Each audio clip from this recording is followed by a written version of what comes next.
to BizChicks TV. We're here to help you take the hassle out of your hustle so you can build a profitable business that's fun to run. Here are your hosts. Hello, everyone.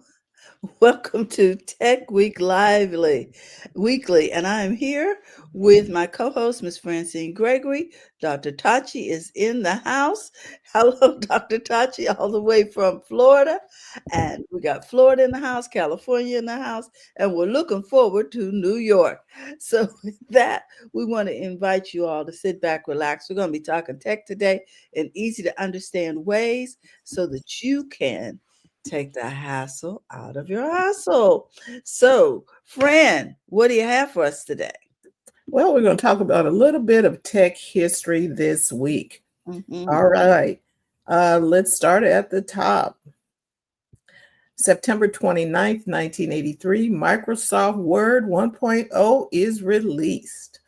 Microsoft launched its first version of Word for MS-DOS, and unlike earlier text editors, Word supported mouse input, styled text, and menus. It was distributed in an unusual way for the time, bundled on a floppy disk inside PC World magazine, and that helped it to spread quickly. And this was the beginning of Microsoft's dominance in the productivity software. September 29th, 1994, Sun demos the Hot Java browser. Hot Java was the first browser to run Java applets inside web pages. While it never became mainstream, the demo showcased the promise of interactive web applications. It paved the way for Java's adoption and influenced the way we thought about the web as a platform, not just static documents. September 30th, 1980, Ethernet Blue Book specification is published. Robert Metcalfe and colleagues at Xerox released the first formal specification for Ethernet. It described how to connect computers in local networks over coaxial cable. Ethernet became the de facto LAN standard, LAN, outlasting Token Ring and other competitors. Almost every wired internet connection today traces back to this milestone. Wow. October 1st, 1982, Sony ships the first CD player, the CDP-101. It went on sale in Japan and paired with Sony's player.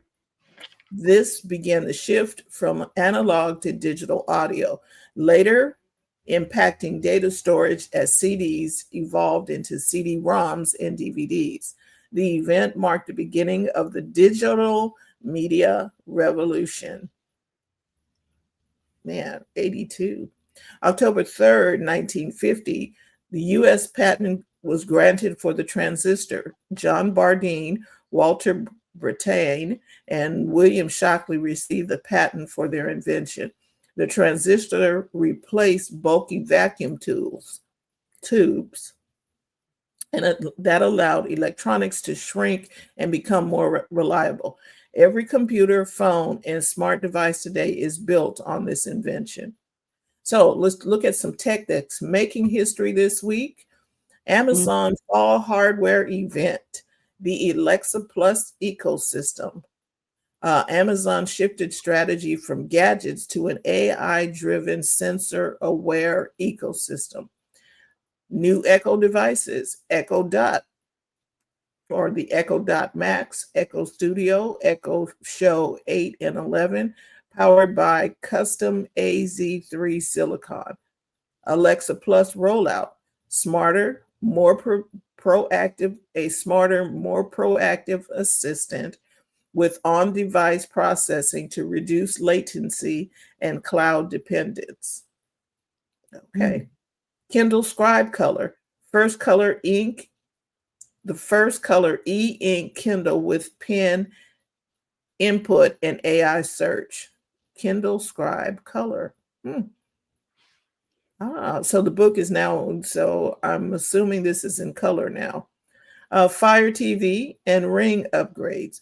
cheaper 4K stick, select AI driven security features, better facial and motion recognition. Why this matters? Amazon is positioning Alexa Plus as a full ambient AI platform, not just a smart speaker. If successful, this could reset expectations for in home AI. EdTech, AI, and VR breakthroughs. At the October Ed Show and TEL events, schools demoed tools using AI for personalized literacy, VR field trips, and adaptive curriculum.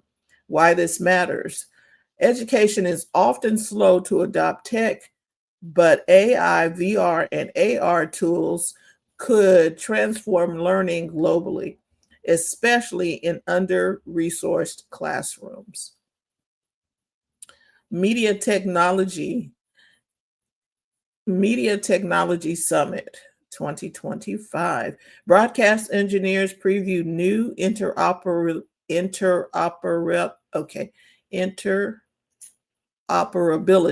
Okay. Broadcast engineers previewed new interoperability standards for AI in video production and next gen 8K immersive formats. Why this matters? Because standards from SMPTE typically dictate how the world's TV, film, and streaming ecosystems evolve. This could shape how billions consume media.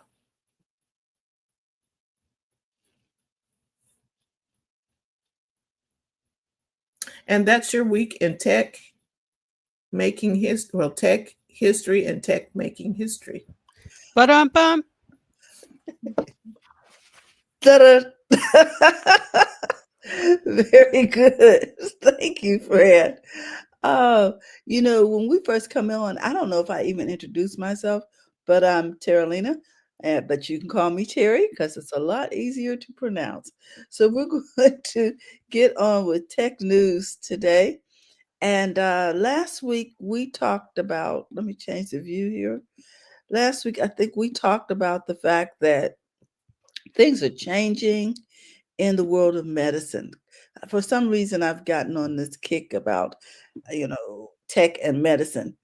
And last week, as you know, we talked about how we have these devices, these wearable devices that are taking our blood pressure and monitoring our steps. And these little gadgets uh, don't just count our steps, they monitor our heart rates, our sleep patterns, and even our stress levels. And I made the little book about grandma and the little boy and how, it was connected to the iPad and he saw what was going on with grandma and made the call and they got her to the doctor, etc. Well, I want to expand on that a little bit because there are other things going on, not just things that are going to alert us if our heart looks unusual. Um, because imagine you tapping you on the wrist saying, "Hey, go check in with your doctor." That's real time health care on your arm. But the other thing I want to talk about is telemedicine because that became really big. It was really important during the past pandemic, but it has remained as a resource now, and it's now in our what would you call a healthcare ecosystem. We expect it. So telemedicine, a few years ago, seeing your doctor over video felt kind of strange, right? You wanted that face to face. Now it's normal. So like online shopping, I remember only 5% of the population trusted online shopping. Now look where we are. People are hardly in the stores anymore if they don't have to be. It's like, bring it to my door. What? Okay. So AI is making all of this smarter. Doctors are using AI assistants to take notes during your visit so they can focus on you. Isn't that nice to see your doctor's eyes for a change instead of them on the computer typing in everything you say? Less screen time for the doctor, more interaction with the patient. Also, I want to talk about the use of robots and remote surgery. Now, this is where it gets tricky because I don't know how many of us really want this. So let's talk about this. Here's the one that feels like science fiction: robotic surgery. Surgeons can now perform precise surgeries with the help of robotic arms, even from miles away. That means patients in rural or underserved areas can still get cutting edge treatment without having to travel hours to a big hospital. So here's the takeaway, guys: technology isn't just about saving time in business, it's literally saving lives in healthcare. From watches that warn us to doctors who can beam in from anywhere. So if you need a specialist, remember when you needed a specialist and you had to go to uh, the Mayo Clinic, and if you lived in Alaska, you got to fly in and just all kinds of things like that. Now they can beam in from anywhere to robots making surgery safer. This is tech that truly matters. So let me ask you, what do you think? Because in some cases, when the robot does the surgery, the recovery time is even quicker because the cuts are not as deep; they're so precise. So the healing process can actually be be quicker. So, guys, you can drop your comments in your thoughts in the comments. I'd love to hear from you. And don't forget, if you want to learn more about tech, like how tech like AI can save you time every week in your business, you can join our free workshop. And we're going to put that link in the description. We'll be talking about that in a minute. But what do you guys think? Yes. Would you trust the robot?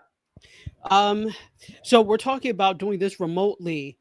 Yes. I think what needs to happen is it needs to be uh, proven a bit more. We already know that robots can be very precise, Hmm. lasers are very precise, but they're only as precise as the operator. And so I think this could be something once it's tested. Well, it is has been tested, and they're only doing certain surgeries. Um, and the remote doctor is actually sitting at the desk, and he has, well, you ready for this, a joystick, and he's got a foot pedal, whatever he needs to try to control what's going on. I'm not going to say try to control what's going on because the operation is actually programmed, Well, and the camera is in the body, you know. yeah, no, and I know that they've been testing it, but for Mhm, it to actually be a test, they need to do it repeatedly over repeated tries to be mhm. sure that, and I don't think it's gotten to that point yet where they've done it repeatedly over repeated tries. I don't know if So we've gotten there with man either, but go ahead. no, but at least we know. So, for Yeah. example, when you do any type of surgery, you're doing surgery on somebody's knee. That's been done Yes. thousands of times at this point, maybe Mhm. millions of times at this point. So there is an idea of what to look for, how to do it, etc. There's a blueprint. This doesn't have a proven blueprint. So it works, obviously, but again, they haven't done it like thousands to millions of times like they've done with traditional surgery. So I see Mhm. the promise of this. I see the promise in the accuracy of this. You don't need, as you said, as much recovery time because you're not going as deep. This is very to the millisecond, or sorry, millimeter Yeah. precise. So yeah, I can see this. They just need to do it a few more times before I think I would trust. Before you lay down on the table, right? Correct. I feel you. I feel you. Yeah. And I am just astonished that we are not using this more now that, well, we probably will be using it more as more and more hospitals are being shuttered. People will have to go longer distances Well, to receive care, and this way it can be done remotely. What were you going to say, Fran? I like the idea Hmm. of the remote where the people in the rural area don't have to wait to Mm-hmm. see somebody. And then for people who, this should cut cost quite a bit too. Eventually, yes. So because people in rural areas, there should not be a reason why somebody can't see somebody when the doctor can show up Remotely. remotely Mm-hmm. and talk to them, or the surgeon done remote surgery done remotely. I saw it was a science fiction program on Netflix where the robot that did the surgery, the humans kept messing up the surgery, Mm-hmm. but the Mm-hmm. robot was able to get it exactly right and help the person. Because it calculates the risk factor and stuff. Well, the humans kept not doing it right. Well, there's going to be someone in the operating theater because Right. someone's going to have to change out the tools of the robot. The robot doesn't Correct. change its own tools. And the doctors saying, look, we need a smaller whatever, or we need a size such and such a needle. And just like they would hand it to the doctor, they fit it to the robot. So there's going to have to be a lot of training uh, also for physicians because they're not used to doing it this way. Right. And but the fact that the mistakes are going to be lessened Mm-hmm. Mm-hmm. will is an upside, It where is. there's not going to be too many mistakes, and the robots are not fatigued That's true. They have going been up in, 36 hours. and not with their hands shaking and Yep, all hopped up on coffee. Yeah, because when you're doing internships, don't you have to be up like what 36, 72? I don't know. There's an unbelievable number of hours that they are on duty. Yeah. yeah, and but that should be curtailed a little bit now that AI is being integrated into so many things. They don't have to spend hours in the library bleary eyed looking at the books now. They can go in and ask questions and get the data that they're looking for, which means you can go home and go to bed. And it also means you can study under experts because Right. all of that information is in one accessible place. So now we don't need, well, we need the expertise of that individual who is um, outstanding in that area, but it's now anybody can tap into it and get that kind of mentorship, that kind of apprenticeship, expertise. You know where I'm going with this? Yeah. Yeah.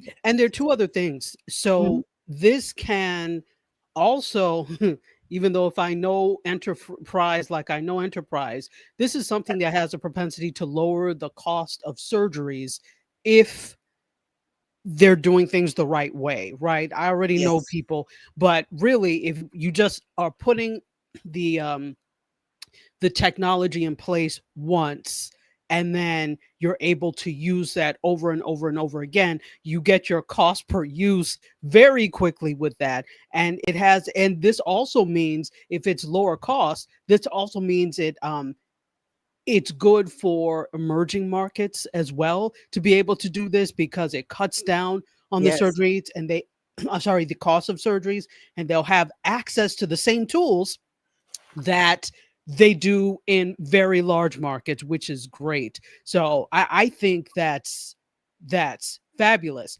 And well, there was one other thing. So of course, lowering the cost of Mhm. this, and there was something else I can't remember. I'll It think of was it. faster recovery time because the cuts are not as deep. Right, faster recovery time, definitely. But there was something else that I had thought of, and I can't remember it right now, Mhm. but it will come back to me. Okay. All righty. So that's what I wanted to share with you today. Yeah, this is going to be a game changer, Hmm. Hmm. and it should be a I game do changer. believe we talked about this facilitating things. Remember when during the pandemic, I was saying we should have one master teacher and all the kids tune in Hmm. at that master teacher, and then their teachers become facilitators to see if the children are able to keep up with it and that kind of thing. But you got this one master teacher that gets through the kids. Why not use that person? Right. Absolutely. And this is, to me, this is the same concept. It could be the same concept. Yes. Hmm. But you know, Yes. Yes. Exactly. so we pray that these tools will be in the right hands. That's all we Yeah. can do at this point. All right. So that's what I have today. And I have TJ's news story. Oh, great. All right, stand by. Let me pull it up. Her avatars are so gorgeous.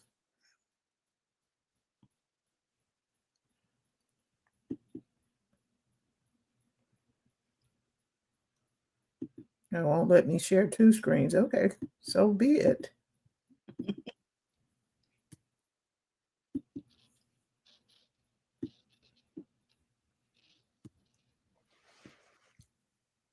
Are we ready?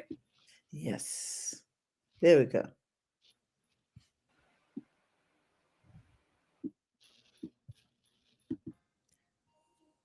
Here are Nope. the biggest social media news update for the week ending October 3rd, 2025.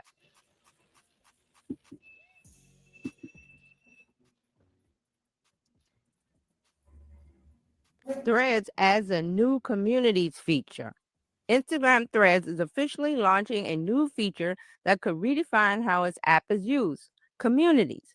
Meta said it's introducing over 100 communities to the app where users worldwide can have casual conversations around topics like basketball, television, K-pop, books, and more.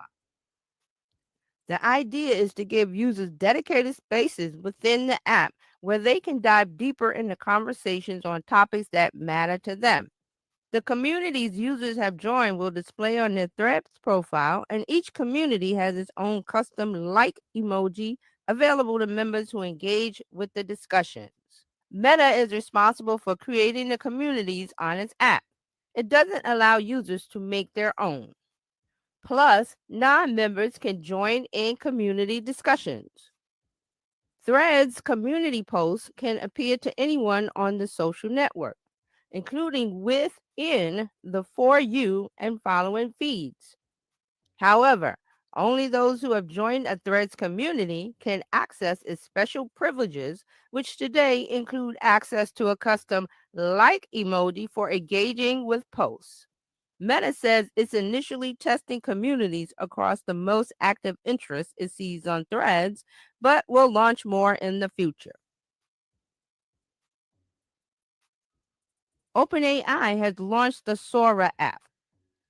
OpenAI has released Sora 2, an audio and video generator, to succeed last year's Sora. Along with the model, the company also launched a linked social app called Sora, where users can generate videos of themselves and their friends to share on a TikTok like algorithmic feed. The Sora app comes with an upload yourself feature called Cameos, which allows users to drop themselves into any Sora generated scenes. In order to use their own likeness in a generated video, users will have to upload a one-time video and audio recording to verify their identity and capture their appearance. The app is available to download for free, which OpenAI says is so people can freely explore its capabilities. While the Sora social platform is currently invite only, ChatGPT Pro users should be able to try out the Sora 2 Pro model without an invite.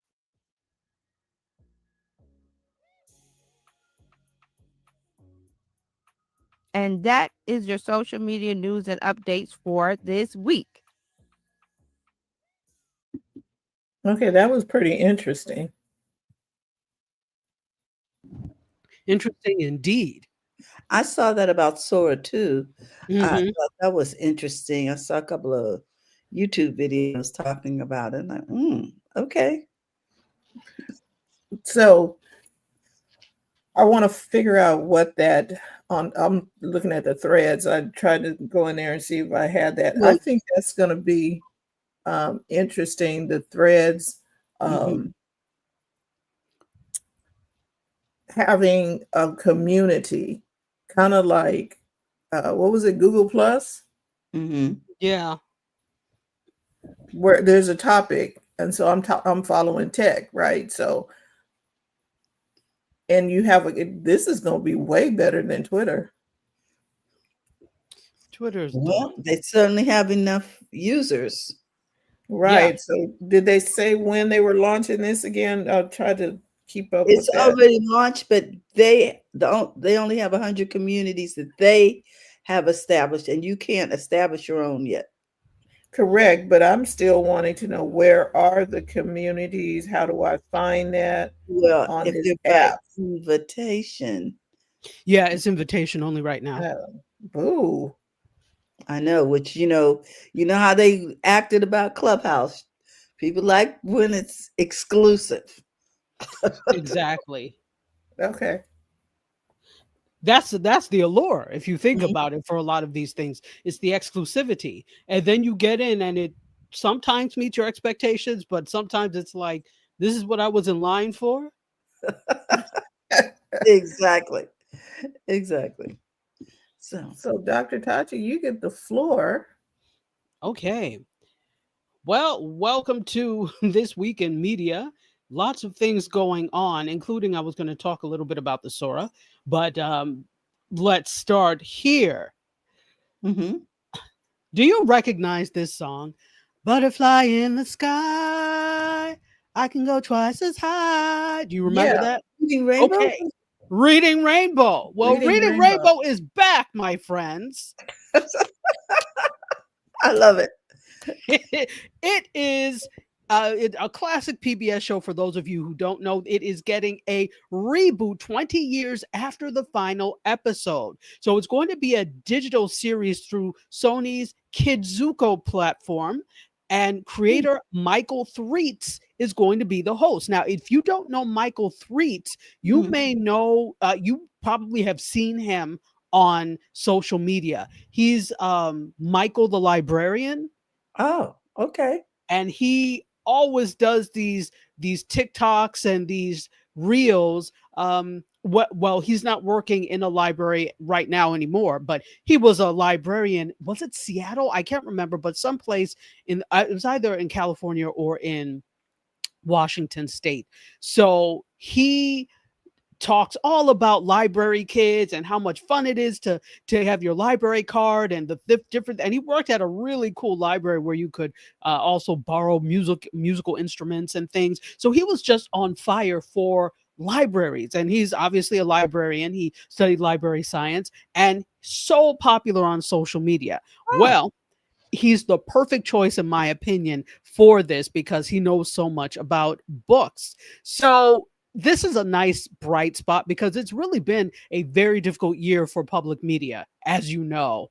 So in this dark time for things like PBS, NPR, etc., being under attack, Reading Rainbow coming back is a bright spot. So that's great. So what I didn't know, this is what I didn't know. And it was produced by the Buffalo Toronto Public Media out of Buffalo, New York.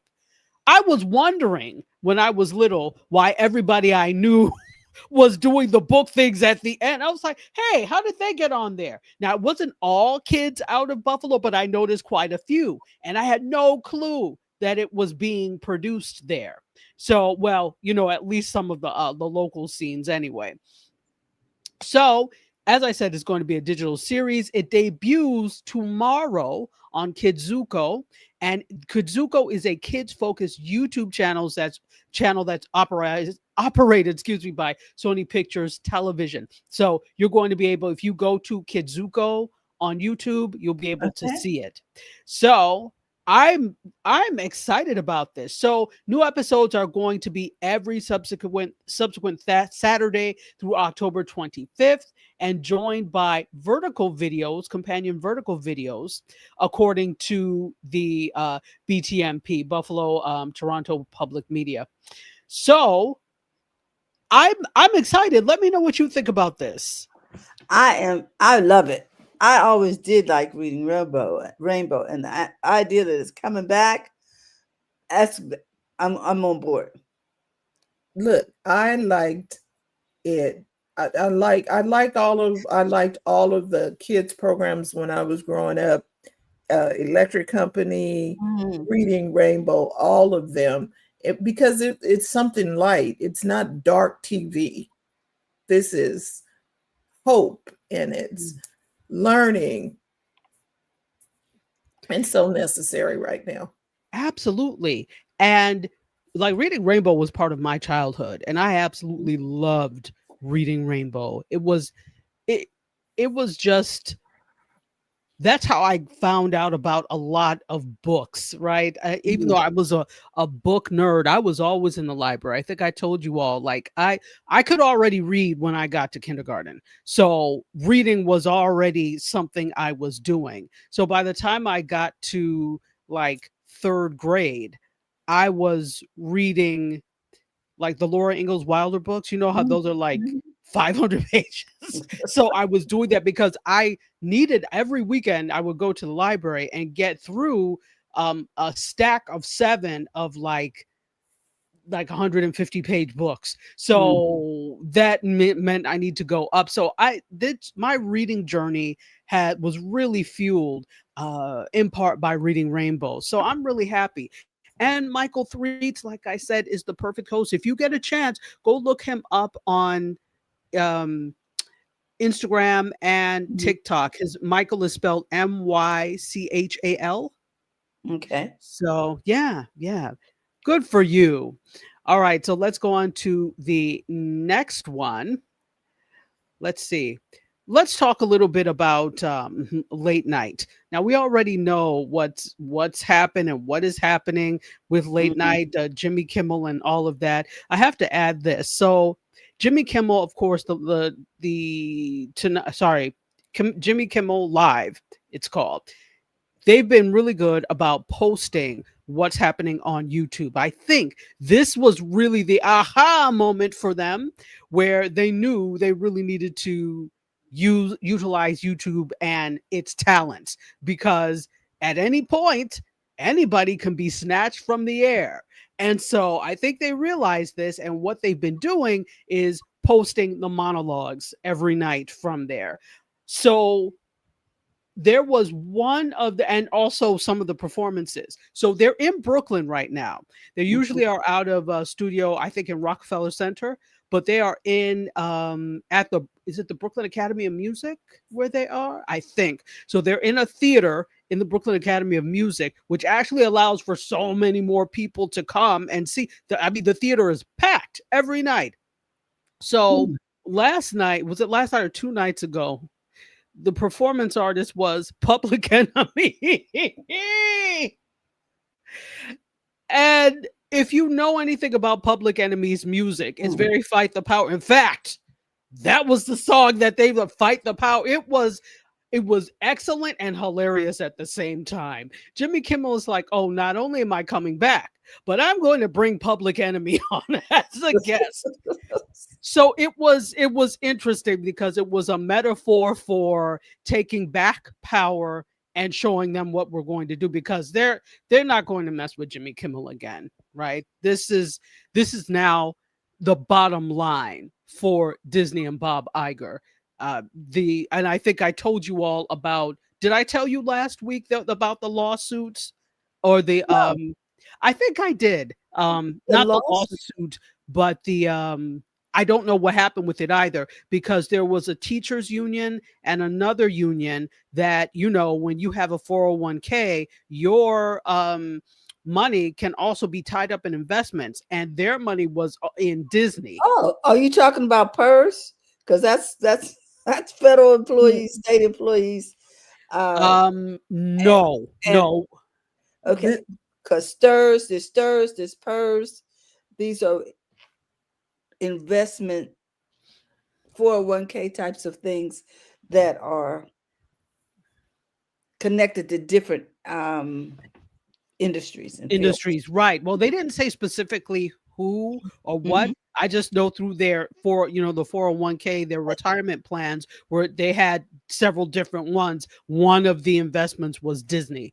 And so Mhm. they had demanded to see why he needed to be fired, because the stock dipped, which affects their retirement accounts. Yes. So they demanded to see why he had to be let go and a whole bunch of things, and they gave them 5 days to produce this before they took it further. So I think this is really probably now the 6th day, so I need to see what came of that. Mm. But yeah, so people are thinking, oh my gosh, it's Jimmy Kimmel and affecting Hollywood. No, it's affecting regular people as well. So it's not just the 200 people that work on Jimmy Kimmel Live that were inadvertently affected by this. It's not just the fact of threats to free speech that was affected by this. This is now also tangible money that people have lost because you decided to pull someone from the air for political reasons. Yeah. They're like, oh no, you don't. It's one thing when you're messing with my money. So I Mhm. hope people see this. I hope people see this, and you have to be very prudent when you are supporting mainstream television and listening to what they say, because now we see the agendas when it comes to these things. So yes, that is one thing. But on to the rest of late night. Jimmy Fallon, obviously, who's one of these people, and that the administration is not pleased with for whatever reason, is committing to keep the Tonight Show out of politics after Jimmy Kimmel's suspension. So that monologue. So he stressed in an interview that his show is not going to go down the same road. He Mhm. said his goal has, quote, to always make everybody laugh without turning the late night stage into a partisan battlefield. Mhm. Yes. So meanwhile, he said, but Fallon said he likes to hit both sides equally, sticking to topical humor without leaning too heavily into politics, even as the person in the White House targeted him with insults and called for NBC to cancel his show. So he Wow. did this interview on CNBC's Squawk on the Street. Uh-huh. And he also credits his writers for keeping jokes broad and accessible. And he sees his role as continuing a tradition of light, topical comedy similar to Johnny Carson's era of The Tonight Show. He said, I just keep my head down to make sure the jokes are funny. Mm. What do you think? Go ahead. I don't know. It's kind of hard to keep your head down with someone Yeah. who's on the Okay, because the person is going to everywhere. pick and decide whether that joke was funny or not. And if they don't like Exactly. it, like the emperor that gives a thumbs up or thumbs down, say what Exactly. you're going to say and be okay with it. And here's the thing that I saw. I think it was Jimmy Kimmel. I don't know if you're going to mention this, Dr. Tachi, but a couple of nights ago, Seth, Seth what's his name? Meyers. Seth Seth Meyers. Meyers and his brother were on Jimmy Kimmel, unless I was dreaming something. Because No, you're right. You're right. Because last night he's been having this parade of late night talk show hosts come on. Mhm. And they did a bit in the beginning, and where a person came in to deliver Guillermo, who is like the kind of sidekick, Guillermo's food from was it supposed to be like Grubhub, in on a bicycle, and it ended up being Jon Stewart from Mm. the okay, so, Daily Show. Yeah. okay, I thought I was tripping. I was like, wait. No, you're not. You're not. There's a lot of solidarity here. Mm-hmm. And that's a good thing. And the whole thing is, like you stated at the beginning of this topic, YouTube is waiting. Go ahead, and if the networks want to be dumb enough to cancel something because of a threat for Mhm. something else, YouTube will say, come on Censorship. over here, come, we got a spot for you, and the Mhm. people will follow.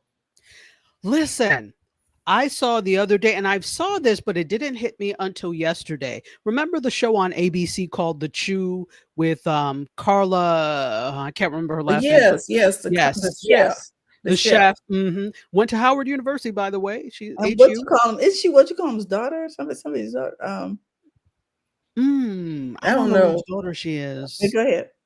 But yes, I know you. so the two of the hosts from the Chew and then another guy, they are all friends and they're always on the feed. And so I watched a little bit of it and they said, so, they kept saying, oh, we're going to bring back the Chew. We're not going to bring back the Chew. There's been Mhm. talked about that since it was canceled. And they were like, forget it. We'll do it ourselves. And they now have a show called Chewed Up on YouTube.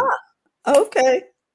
This is what I'm talking about. The revolution is starting, and people are saying, "Oh, well, if I and this is really what needs to happen in terms of uh, really getting wide acceptance.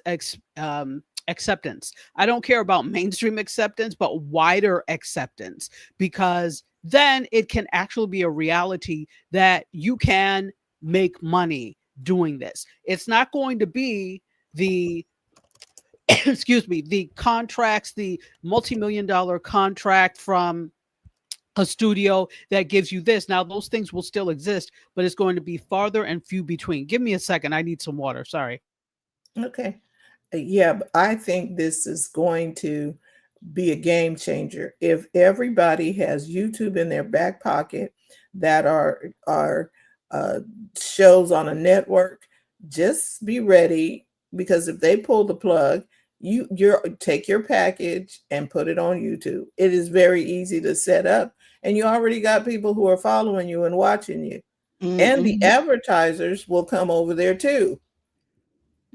Absolutely, because it's a cost them a lot less to. Yep, they will follow. It's that whole Pied Piper situation. So I'm like, go ahead. Because we started on YouTube. We didn't get it. They didn't put us on watch with Facebook. We were like the braiding hair girl. The girl braiding hair gets a show on Oh, Facebook. okay. Was And that? we're like, what is this? Chopped liver? Okay. Um, and this is a good time for us to tell you about what we got coming up. There is um, our workshops. Yes, Mhm. this is our own plug for our own workshop. We got a workshop that's coming up. Terry, you want to tell them about it while I bring up this graphic? Oh, absolutely. Let me get us in a different view here. I got the view. You go Well, ahead and I'm talking go ahead and talk. here up to the top. Yeah, I just wanted to say that we have been diving deep into AI, and we have a complimentary workshop coming up that will help you to save at least 10 hours or more a week in your business. So if you want to dive a little deeper into AI in a non-techie way, you don't have to be a tech diva to participate in this. We want to help you and show you how to do that by using AI. And so those things that you see on the slide here, it's stressed out with your content creation, overwhelmed with admin tasks, always running out of time. Hey, look, we can help you get these things done in minutes by by automating these things. So we are going to put the link up for those who want to come to the workshop, or you want to share it with your friends and let them know about it. They can sign up. And I do believe that I put that link here. I'll put it in the It's chat. in the chat. It's already in the Cool. chat. I already All put right. it. And you'll know you're there when you um, get to the sign up page. So let me share my screen. It It looks is a like free this. workshop. It's a free AI workshop, 5 ways to use AI to save over 10 or more hours per week in your business. So, And now back to Dr. Tachi. Yes, shameless thank you. plug. Listen, I think I inhaled some dust or something, and of course I didn't have water next to me, so I had to go and get Oh, it. That was no. Yeah, no, I had like a swig of water left, and then I'm like, now I have to go get it. This is not enough. Yeah, it is what it is. I'll know better next time. Okay, so in any case, I 100% in terms, it's very hard in this climate to say, I'm just going to keep my head down and press on because Mhm. they came for one of you and they're already not happy with you. So I don't think that works in this day and age, but YouTube is it. YouTube is it. YouTube is it. I don't know who needs to hear this or if you need more convincing, but the model of media is going to be independent, Mhm. slightly smaller audiences, just slightly. And you're going to have to get money and revenue through several different means rather than the one big contract that you're used to getting, which means if you are to survive this change, you have to learn more. You can't just be a talking head and not know anything else. Mhm. It, Mhm. it sounds like they're going to have to become um, what every one of us do, which was posting, connecting with the audience, doing all of those things that you do on social media, talking to your followers and things. You won't be able just to sit back and let the that was, I think that was a good analogy in my head anyway, that um, the other people do. The record labels are doing all the work and you just stand on stage. That day is over for TV, where the television network did all Mhm. the promoting and did everything, and all you do is show up on set. Mhm. Exactly. Exactly. Now, again, I do believe it things can work really smooth when you have a division of labor because there are different people doing different things. However, that's not feasible anymore. And the few person studio or single person studio has proven to be an effective method to get things out. Look at what we all do. This is why I just look at them in chagrin because I'm like, we've been doing this. But what Mhm. we need to do is shine and let them know we've been doing this for years at this point. Mhm.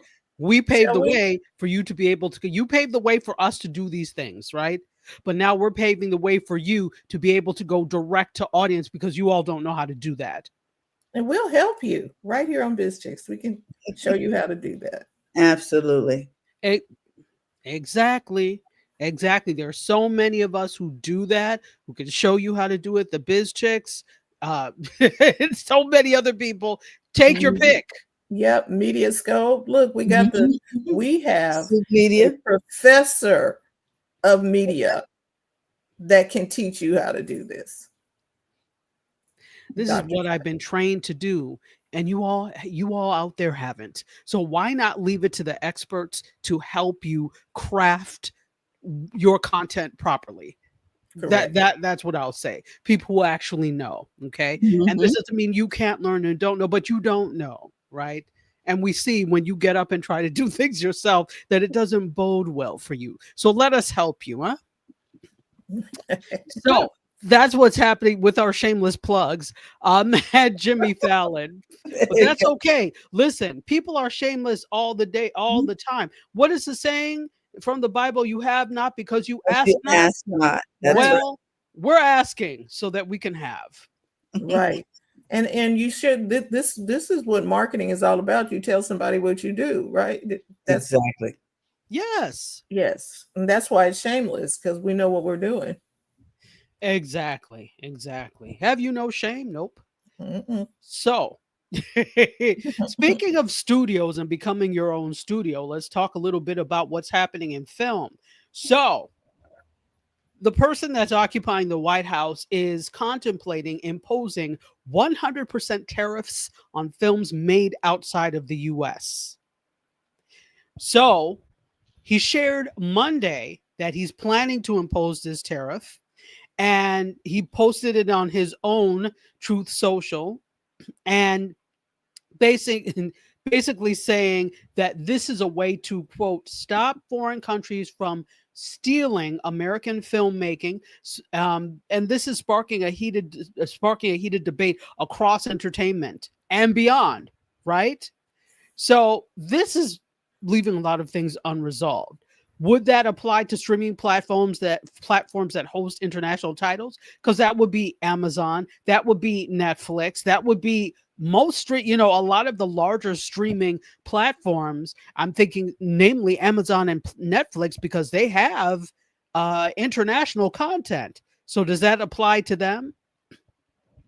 Also, does that cover co-productions that are filmed partially abroad but backed by U.S. studios?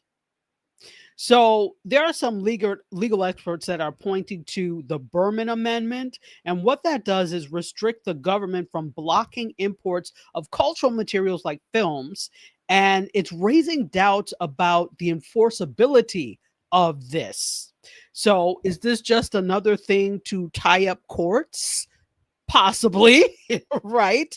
But it definitely will tie up the courts. So they haven't clarified yet whether it's physical media, digital distribution, or whether production costs will be the focus of the plan. Thoughts? I think this is a distraction where you throw something over there to try and get everybody to look over there, and then they come back. This is another distraction. There's been a lot of them, and it's also designed to get people to panic. Yeah. I think you're 100% correct. I think the order of the day is to stay calm and as calm as you can stay. Right, because, okay, fine. What prevents a person? It doesn't make sense. We're global. Yeah. Everybody is global. We've been global for many years now. I'm saying because, like you said, the films that are produced in other countries are playing on Netflix and Amazon. And how do you disengage that? And you understand what I mean? They're very intertwined. How are you going to determine what part, what you're going to go in there and look through the credits? Oh, this was the B unit that was filmed in Scotland. So what are you going to do? You're going to tear off the Scotland part, but not the part that was done in the United States? That don't make sense. None of this makes sense. Right, which leads us to think that it's probably some sort of distraction because there are too many different aspects to this, too many different moving parts. And why are you focusing on this when there are other things to focus on? Of things of importance. Exactly. Not that this is not important. Well, what I meant when I say of importance, of greater importance is what I should have said. Correct. Of greater immediate importance. Absolutely. I think, though, again, when you look at stealing filmmakers, where? That's not happening. I think so. The way it's being positioned is as if they're stealing our filmmaking, but it's not like other countries are pilfering or poaching American filmmakers to come there and produce for them. That's not what's happening. They are simply shooting in different places for the story, for the look, because what does that do to period pieces that are shot in other places? What does that do to, it's not even about foreign film. Do you know how many films have a context that requires them to shoot in different places? Right. But no, you don't, because you're a failed television star. You're not even a star, television personality. That I don't even think that was the thought. It's a distraction, pure and simple. Because let me see what I can stir up over here. It's have you remembered the story of the giant and the ogre, where they would come through the town and just kick stuff over and do this? And that's what the image is in my mind. I'm like, you're just trying to make up, getting people to anything that you can come and it's not even a disruption, just try to cause people to panic. Exactly. Exactly. Well, that's what's on the table. I'll have more information as that story develops. But let's move into something we were talking about before, Sora. Mm, So, yes. So, OpenAI Sora app is a viral hit. Even though it's invite only right now. It's limited to users in the US and Canada. On the first day, Sora saw 56,000 downloads, and it's now ranked as the number 3 top overall app on the US App Store. And this is according to new data from app intelligence provider App Figures. They're estimating that Sora's iOS app pulled in a total of 164,000 installs during the first 2 days, September 30th and October 1st.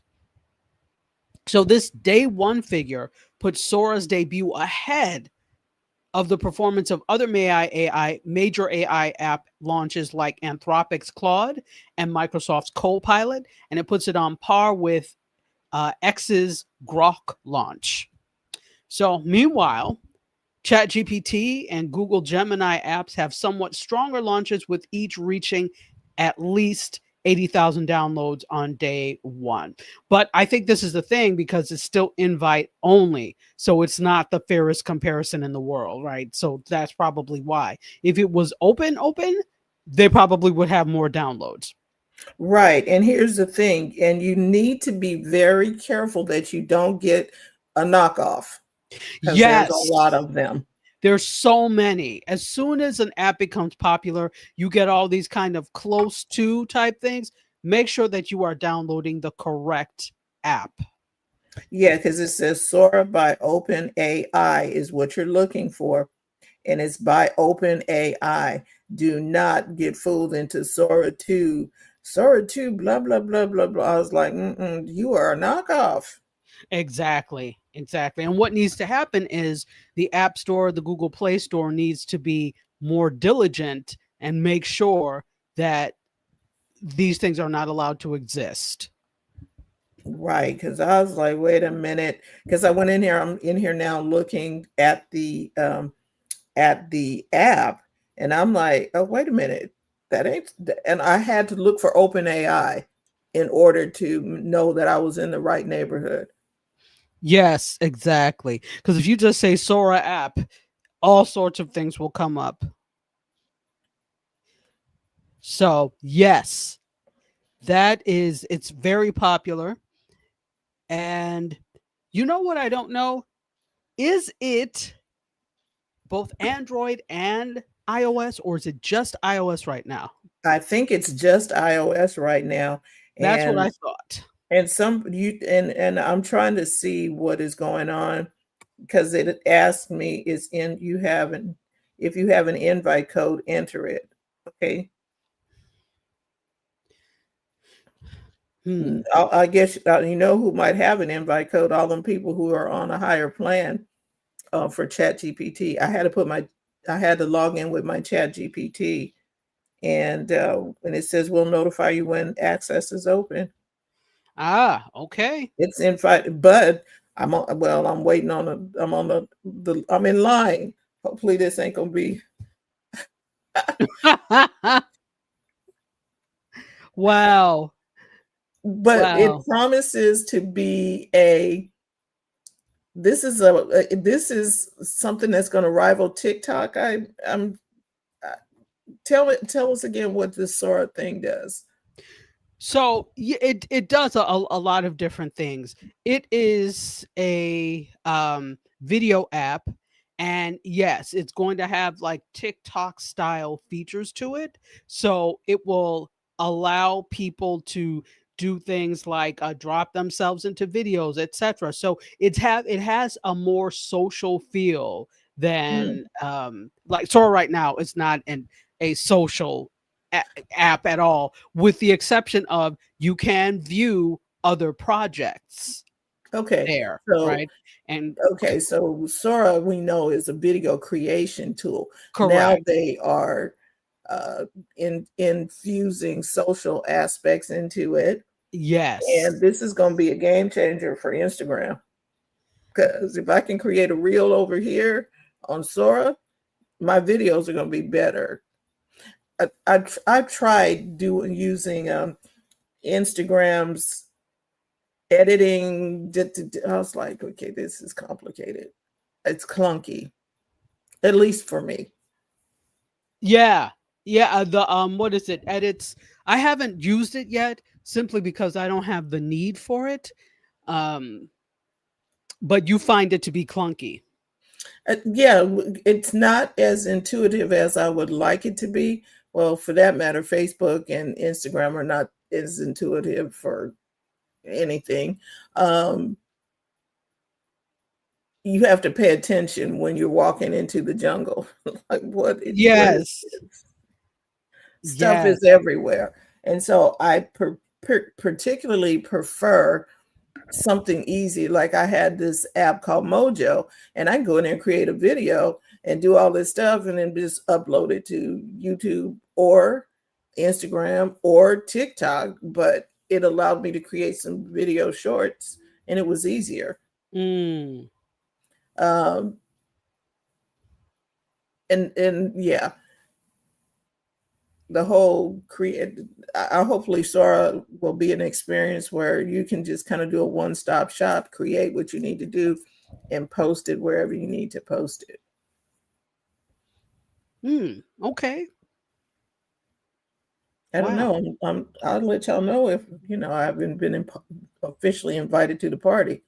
Yes, let me know, and I'm going to check that out and see on my iPad afterwards what's what.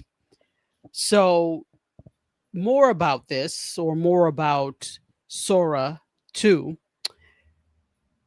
They are requiring, so they're going to Sora Generator can create videos featuring copyrighted material unless rights holders opt out of having their work appear. So, Mm. in order not to have your copyrighted material appear, you're going to have to opt out of it. So, they started notifying talent agencies and studios last week about the opt out process and the product that had not been released yet, but they said they were going to release it in the coming days. So, they started doing the legwork to notify people. So, this new process means that movie studios and other intellectual property owners would have to explicitly ask OpenAI not to include their copyrighted material in videos that Sora creates, according to the Wall Street Journal.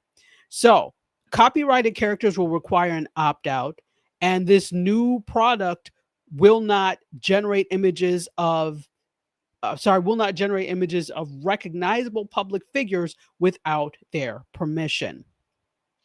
So, and of course, we know that Sora 2 is a standalone app outside of ChatGPT. Mm-hmm. Yes.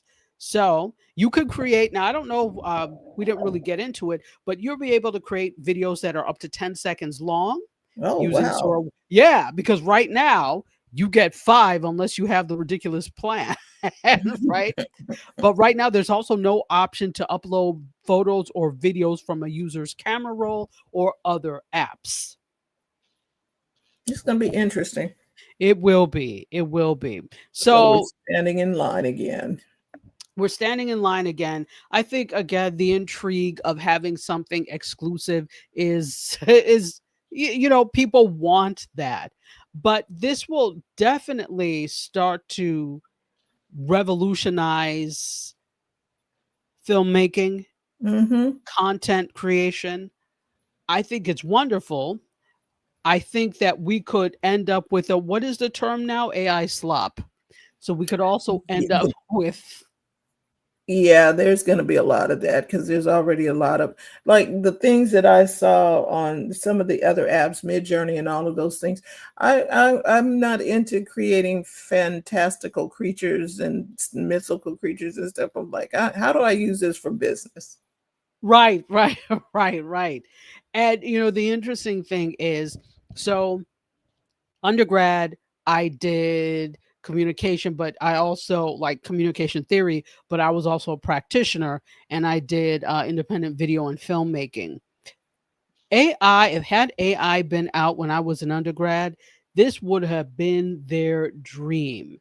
The types Mhm. of fantastical things that you can create, because I did take like computer animation and things like that. They didn't even dream this, I'm sure. They couldn't even fathom the Mhm. amount of things that you could do. So I can now just imagine if we're taking a very traditional independent video and film program like I was in, and now infusing AI, the emphasis would probably be on prompt engineering, right? On maybe making them conceptualize what it was going to be and then doing the comparison between that and something created by AI. So there's so much that could Yeah. be done in the artistic space with this. But for business, yeah, that's another thing. It's great for so many things, but people who are everyday need to know how this fits into their everyday life. How am I going to be able to use Sora 2 for that type of thing beyond just artistic creation? Right. So yeah, so that's a little more about Sora 2 just to add on to it. Let's talk a little bit about Tina Turner. Oh. Yes. So her hometown has unveiled a Tina Turner statue. But according to Taxi, people are calling it instead of simply the best, simply the worst. Oh no. As they said, it's funny. They said it's left many fans asking, "What's love got to do with it?" So in Brownsville, Tennessee, they unveiled a 10-foot bronze statue of Tina Turner during its annual Tina Turner Heritage Day celebration. So it was supposed to be an homage, but instead it's been criticized online for its lack of likeness to her. And you know what I'm going to do? I Mhm. am going to show it to you after I tell you this. So the piece was created by Atlanta-based sculptor Fred Ajanoha, and he said he wanted to capture Turner's signature stage presence. And she's dressed in a mini dress, microphone in hand, and topped with what he described as a lion's mane hairstyle. Um, and it was designed to reflect the energy that Turner brought to her performances. Now, I'm sure that's what he meant. Let Mhm. me let me share this really quickly. Okay. So this is Tina Turner, right? You see her stage presence. I guess this is something he was meaning to capture. Okay. And this is what they unveiled. No. Yes. Okay, so is he the sculptor or did he just tell the people what they No, he's the sculptor. The Fred Ananoha, I think is the last name. Okay, He now so did the people who wanted the sculpture made check his resume? I would imagine so. Eh, Did anybody see a partial of the work, the photo, I don't know how sculpting is done, but the hair, okay. If the rest of it is okay, face, microphone, all of that, cool. Yes. Get the hair right, dude. And you know what? I would even forgive the hair if the face. Was right. Yes, and see the problem also was the body proportions. Look at And this. what picture did you choose? There's lots of photos of Tina Turner that you could choose. You know, I'm just going to say this. Not everybody is what did Leonardo da Vinci sculpt? Did he do those I, alabaster I or think carved? he did. Didn't he do David? David, I'm thinking Da Vinci did the David. I'm not asking you to be Leonardo da Vinci. At least he got it close. Or, It, maybe he got it close because we really don't know what David looked like. So we there's we that. we no, well, he didn't, because if we're talking about David, uh we know that he was not of European descent. So they got it all wrong. They did it in their own image, but that's a different story for a different day. But in terms of likeness to a person, yes, it was spot on. It was spot on. This Does not look like a person. exactly. But here's the thing. This is not the first time this has happened. Let me stop sharing. This has also was a criticism with Lucille Ball's statue and sculpture in her hometown. This was also a problem with lots of things. We've seen some awful Martin Luther Kings. Listen, where I grew up, the MLK Park has a bust, a head of a large head of MLK. I just call it the everyday Negro because it just looks like some random Negro that is there. It doesn't look like King at all. So this seems to be an issue and a problem. And my thing is like, not that this happens all the time. The same thing with Dwayne Wade and the Dwayne Wade statue. Awful. I was like, who is that? Whoever it is, it's not Dwayne Wade. So maybe the person should, okay, in the contract, there are 2 statues that are going to be part of this contract. You're going to make one to show us what your work is going to look like. And then you're going to make the actual one if we don't like the first one before we put it up. Exactly. And well, here's the thing. They don't even have to go through all the rigmarole of the metal work of this.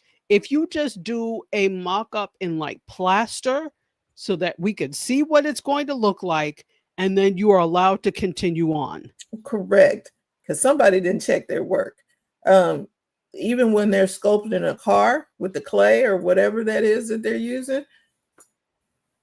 Yes. There was a sculpting that happened before the actual molding was created. Exactly.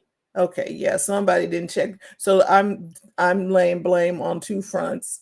One, the person with the poetic license, because artists can see something different. Got it. But the person who checked off on it and said it was okay, that's your fault. No, exactly. And they did the unveiling. That's terrible. Somebody should have said, oh, yeah, no, we can't do this. So you have to. In fact, the case with Lucille Balls, there was such a public outcry that they had to redo it. And here's my thing. I would never, things like that take months to create. I would never want to do it. And it would be one thing if, okay, we've got to redo the face somehow.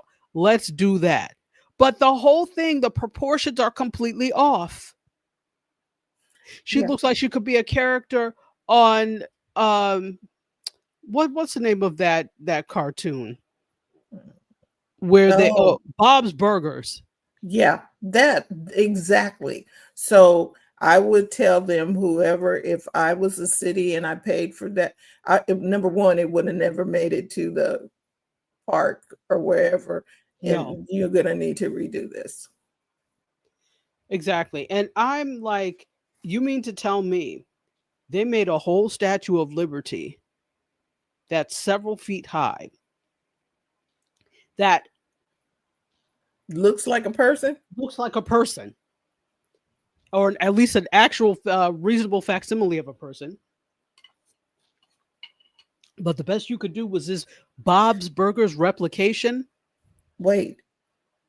Mount Rushmore. How many figures are on that thing that look like a face that actually look like the people? And on a mountain made of stone. This is iron, cast iron. All you had to do was really cast this. And you couldn't do that. Okay. So I'm so sorry. But this is awful. Awful, awful, awful. Okay, and one more story so that we could get out of here in a reasonable amount of time. Let's talk a little bit about, since we're talking about Sora, let's keep going with AI and the fact that Hollywood isn't happy, and not just for the reasons you think. So there is a new production studio called Particle 6. And what's his name? Eline van der Velden says that AI models are eligible for agency representation. So it is a production studio, as I said, called Particle 6. They're launching a new venture called Zikoya. I think that's how it's Xicoia, Zikoya. And it's going to debut at the Zurich Film Festival, and that will usher in a new era of AI generated culture. They're building a roster of dynamic, personable Gen AI creators. So the first name under the Zakoya banner is Tilly Norwood. Now, Tilly Norwood is an AI generated actress, they're putting it in quotes, and she set up shop on platforms like Instagram. So her likeness and personality were developed by Particle 6 and its proprietary Deep Fame engine. So what they're trying to do is to work characters like Tilly Norwood into film, TV, and digital productions. So tell me what you think. So we're taking Tilly, Yes. and people who are not aware in the AI world of, that Tilly will just be like, she could be the spokesperson for a particular product on TV or whatever, if I'm understanding this correct. And you're interacting with Tilly says, and she's cooking and she's doing some other stuff. And people are like, oh, I love Tilly. Like we got Flo, the insurance lady. Yes, exactly. Making them personalities. Now, again, I've heard all these people talk about it, but when it comes to actually interacting with these pieces of code or these coded beings, there's very little talk about how that would work. And so here's the thing, and this is why many people are kind of about it in Hollywood. So if like this creative artist agency and the William Morris agencies of the world embraced ideas like Van der Velden's, the human clients would probably depart in large droves. SAG-AFTRA said that it's, quote, opposed to the replacement of human performance by synthetics. And actors like Emily Blunt and Whoopi Goldberg have also expressed similar sentiments. Well, you better be really good at your job. Well, thank you very much. This is what I have to say. You don't have anything to worry about if you embrace the technology and use it to assist you. Because what happens is the people who complain and do nothing are always the ones that are replaced and we don't see again next year. This same argument, I have to say, while I do understand the end of replacing, I get it. I don't think it will be a complete replacement because people are not interested in large scale of interacting with synthetics, as they call them, right? You can make things, but you don't have the soul behind it. You have something that's interesting, but you can never meet these beings. Yeah. So, and I could see them as, not, I'm not going to call them non-essentials. Where a A1 actor is not required and you just need somebody to talk about the shoes. Okay. I don't need to know. Tilly does not necessarily become famous for doing shoes or whatever.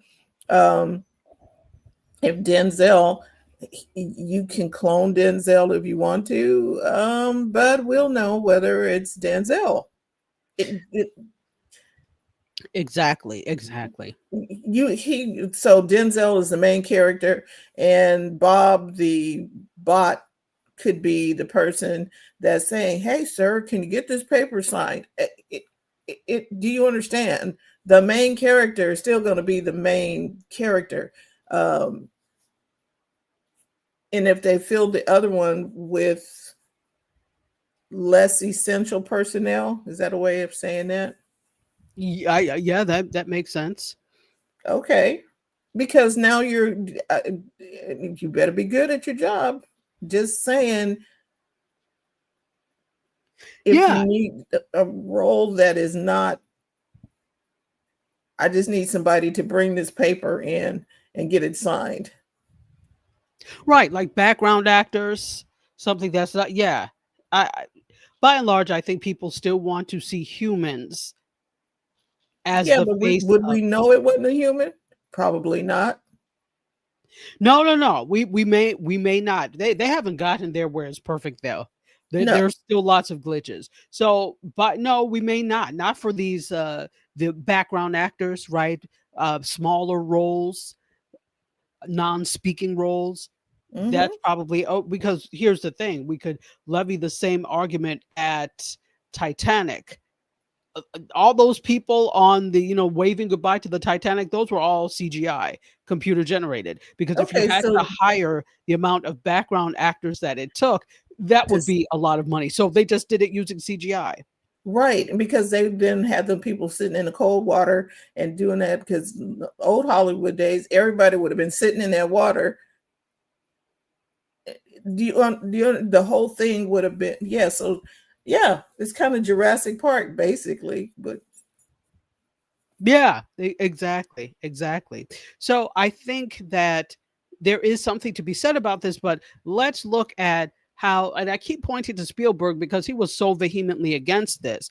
Netflix being eligible for awards that traditional Oscars were for, right? Or mhm. traditional Emmys were for.